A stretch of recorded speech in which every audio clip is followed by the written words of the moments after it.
Today, we're diving into a play that was, honestly, a deliberate act of rebellion.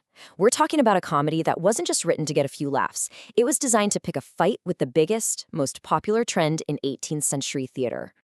And the playwright himself, Oliver Goldsmith, knew exactly what he was getting into. I mean, look at his own words here. He called the whole thing very dangerous. You have to understand, he wasn't just writing another play. He was launching a risky artistic mission, trying to completely upend what comedy meant in his day. So, let's break down this comic rebellion, shall we? First, we're going to look at the genre that Goldsmith was so dead set against. Then we'll get into his actual rebellion, meet his cast of beautifully flawed characters, untangle all the mistakes of a night, and finally, figure out how he managed to stoop and conquer the stage. Okay, so to really get what Goldsmith was doing, you have to understand the empire he was rebelling against. So let's set the stage and take a look at the, well, pretty weepy genre that dominated everything at the time. This right here was the hot ticket of the day, sentimental comedy.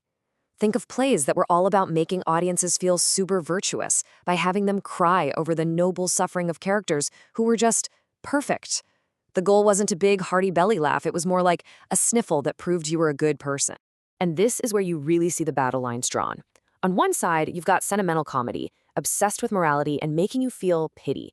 But on the other side, that's what Goldsmith wanted to bring back, laughing comedy. He was worried that theater was basically turning into a boring lecture. So he wanted to trade those perfect heroes for flawed, real human beings and swap all that emotional drama for the pure, unadulterated joy of witty banter and chaotic farce. So how exactly does one playwright take on an entire genre? Well, Goldsmith pretty much tells us directly.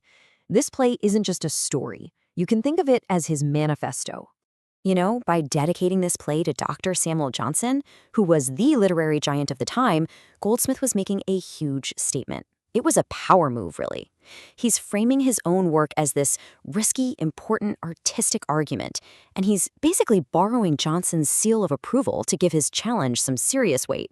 All right, so how did he actually build his case? Well, Goldsmith's #1 weapon in this fight was his cast of wonderfully, gloriously imperfect characters. There were a total assault on the boring, perfect heroes of sentimentalism.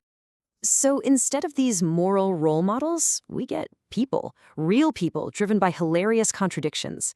Take Marlow, our mistaken guest. He's cripplingly shy around ladies of his class, but a total smooth talker with barmaids. Then there's Kate, who's a brilliant strategist, not some damsel in distress. And you gotta love Tony Lumpkin, the catalyst for chaos. He literally kicks the whole thing off with one great prank. And this is the whole point, right? By filling his stage with funny, flawed, relatable people, Goldsmith was completely shattering the rules of sentimental comedy. He was basically reteaching his audience how to laugh at the wonderful absurdity of being human. Okay, so you've got these fantastic characters. Now let's see what happens when Goldsmith just lets them loose in a plot that he's subtitled The Mistakes of a Night. It's an absolutely brilliant comedic machine built on one giant, epic misunderstanding. You can just see the dominoes fall here, can't you? It all starts with Tony's prank. That one little lie leads to the central misunderstanding. Marlow thinking his future father-in-law is just some random innkeeper.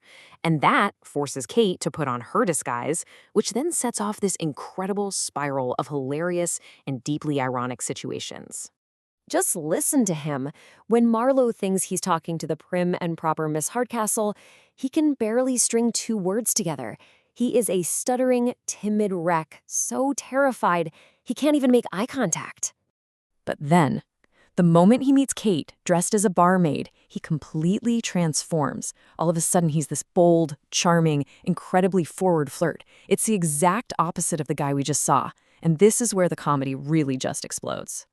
This Jekyll and Hyde personality is the absolute engine of the play's comedy. It creates this fantastic dramatic irony because we, the audience, are in on the secret. We get to just sit back and enjoy every second of his ridiculous behavior, knowing he has no idea what's really going on. So, the big question is, did it work? Did Goldsmith's dangerous little experiment actually succeed? Did he manage to revive laughing comedy and take down the tyranny of tears? You bet it did. And his success really comes down to him using every tool in the comedy toolbox. You've got situational irony with the whole house as an inn thing, dramatic irony, since we know it's up the whole time. The humor comes directly from the characters themselves, and the dialogue is just so sharp. It's all designed for one purpose: to make you laugh, not to teach you a lesson. And here's what might be the most revolutionary part. Kate's character is a direct takedown of the sentimental heroine. That kind of heroine would have just sat there, cried, and hoped for the best. Not Kate Hardcastle. She takes charge, she sees the problem, she comes up with a plan, and she uses her own intelligence to get what she wants. And boom, there it is, right from Kate herself. In this one line, she names the play's entire philosophy. Her stooping to play a barmaid isn't about lowering herself. It's a brilliant strategic move. It's about proving that cleverness, not just quiet virtue, is how you win. So we'll leave you with this to chew on. The title of this play isn't just some catchy phrase. It's a whole argument about social class, about intelligence, and about love. By giving us a heroine who engineers her own happily ever after, Goldsmith didn't just write a hilarious play. He gave the world a bold new idea of what a woman and what a comedy could truly be.